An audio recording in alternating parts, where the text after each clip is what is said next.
Doherty, modulate Jesh, Doherty, I place this issue on the agenda for debate today because this is a very important issue for schools in my county and in your county, Cancorlia, of Donegal, one that the Minister for Education is familiar with. It was the first opportunity for the Minister for Education, Joe McHugh, to address this House in his capacity as Minister, and I must say I am disappointed that he hasn't shown up, and I'm more disappointed for the schools that we will reference in this debate that he hasn't shown up to them. There are many challenges in Donegal in the education sector, among the 3 school campus projects, the school building projects in Gaelscoil and the Kiddamoy in Donegal Town, St Mary's and Stranorlar, to name but a few, and there's many other challenges in terms of the paying conditions of the staff that work within our school environments. But today I wanted to revisit the issue which myself and the Cancorlia have jointly addressed in this House on numerous occasions, and that is the issue of GISH schools and the status that hasn't been afforded to a number of schools in Donegal. Last year, we raised the issue in relation to 4 schools, in particular, Topical, which I myself was a pupil on many years ago, the Scoil in Garthaharke, Scoil Neshanta Garthaharke, Scoil Neshanta Rannafarste, and Scoil Neshanta Mintanaje. All of these 4 schools have not been provided with GISH status, despite the fact that an additional 79 schools were added to the GISH scheme last year. We see that these schools were not part of the complement that were to be awarded GISH status. Now, let me just go through some of these schools with you, Minister. If you are in primary school in Topical, and every single one of the numerous national schools in that parish, every one of them has GISH status.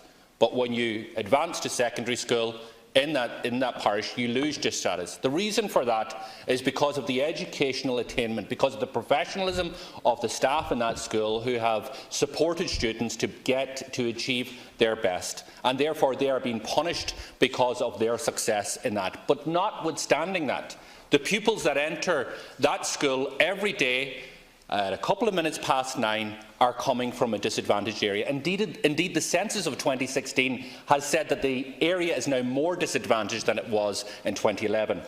Garthaharke National School is a school that hasn't been provided disadvantaged status, despite the fact that when you go to the secondary school there, Topical Cloyganila, it does have disadvantaged status.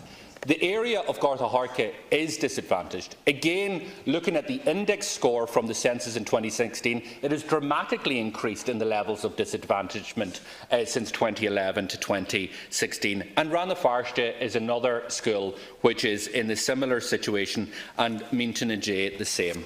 Now, when we raised this issue last year, and I raised it again this year, we were told by the Minister at that time that there was going to be a review, that the review would be completed of all schools by the end of the first quarter 2018, which would look at the updated census data which I've just placed on the floor of this House, which show that those schools in those areas have become more disadvantaged than they were previously.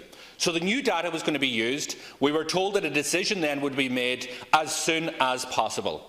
Now, children are back into school post-September. They are still in school where they don't have the supports that should be there for them for children who are attending schools in disadvantaged areas. And that means additional resources, additional supports in terms of meals programme, and additional teaching capacity for the school to make sure that all of the challenges that those children face are addressed in a meaningful way.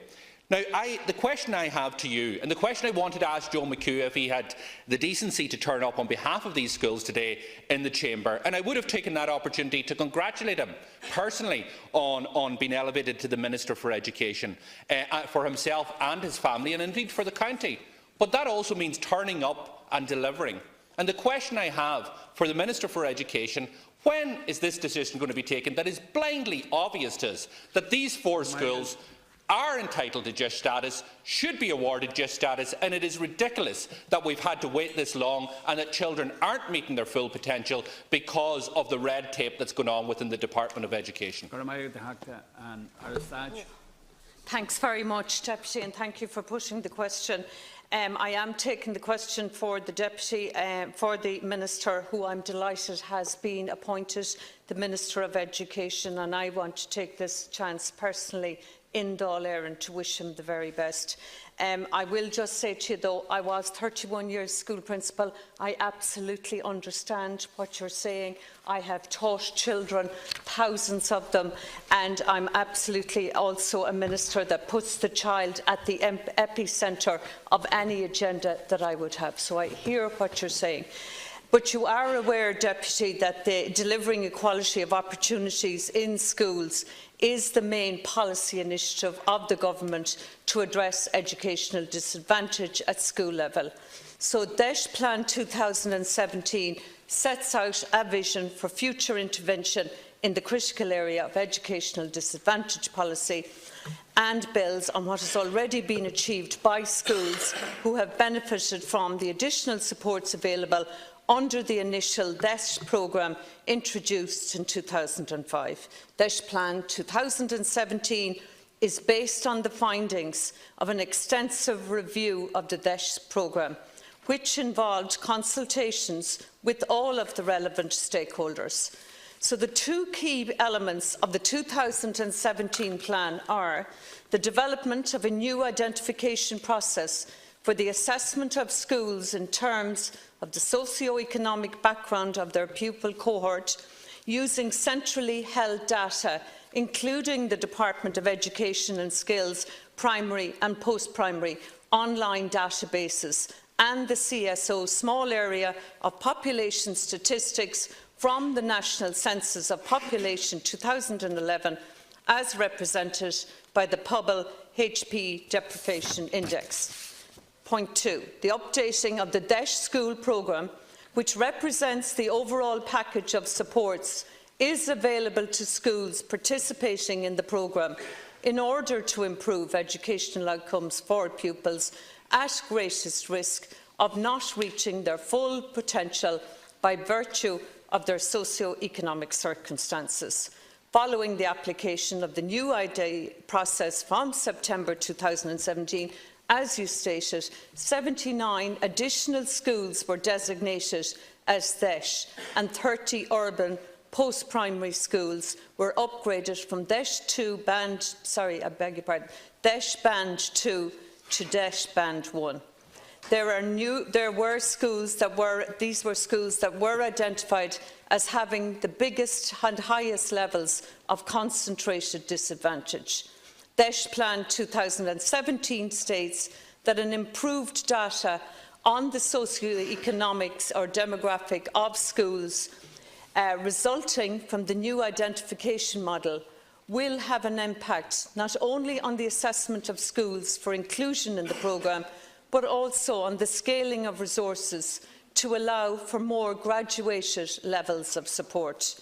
This in turn allows for the ultimate objective of allocating resources to best meet the identified need of individual schools. I wish to advise you that the work is continuing on the implementation of the various actions under DEIS Plan 2017, with the focus on targeting extra resources as closely as possible to those students with the greatest level of need. Work has been commenced on identifying such interventions that are having the greatest impact on tackling educational disadvantage.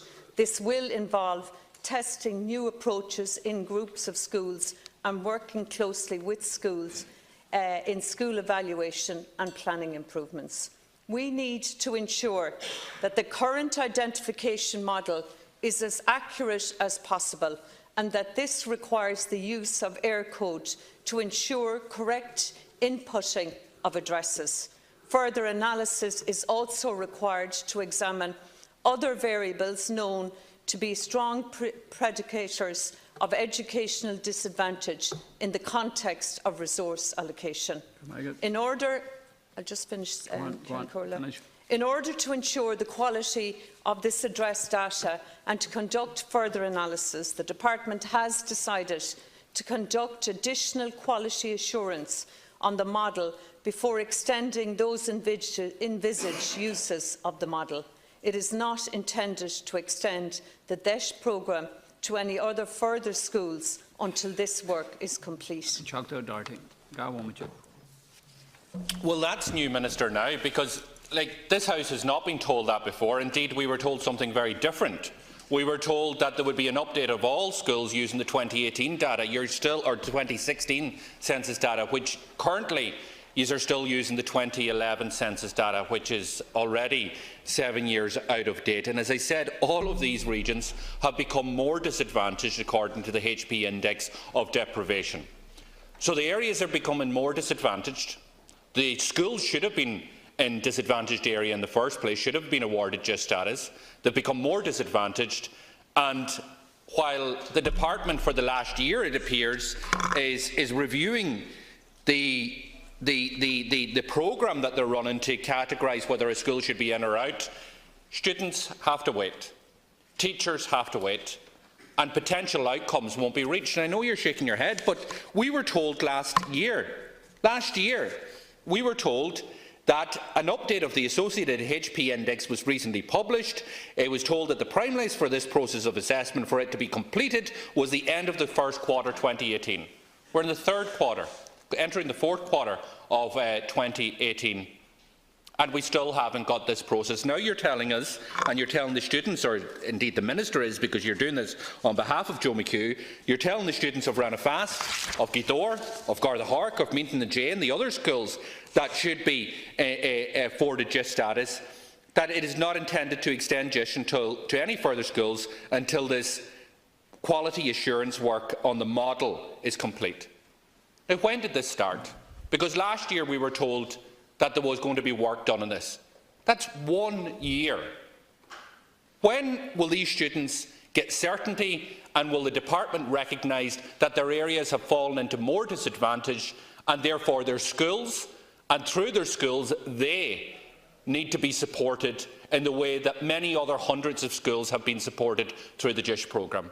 That is the key question that parents, that pupils and that teachers, educators are asking for. And I appreciate your own background as an educator, and you'll understand when teachers are coming to us, both at primary and secondary level, they are tearing their hair out because they recognise that where their pupils are coming from, they recognise the disadvantaged area, and they can't understand the red tape that's gone on in the department for over a year that is preventing them and their pupils getting what they should have got in the first place. All right, thank you very much, and I hear you, Deputy.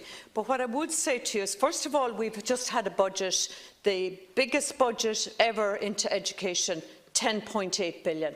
And to be fair, we have to target resources, and that's what we're doing. And we have to make sure that the children that need it most get the resources that they need most. And as you've heard in my previous answer, other schools got further designation. So the underlying principle, and I think this is really important, for inclusion in the DEIS school programme is evidenced by the need to make provision of key supports to schools catering for very concentrated levels of disadvantaged pupils. Schools which were not included in the DEIS programme in 2017 are those which were not identified as having the highest levels of concentrated disadvantage among their pupil cohort. DEIS plan,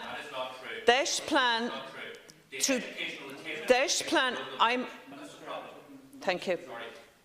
DEIS Plan 2017 provides that if we are to have the maximum possible input on providing opportunities for students most at risk of disadvantage, then our extra resources must be targeted as closely as possible at those students with the greatest level of need.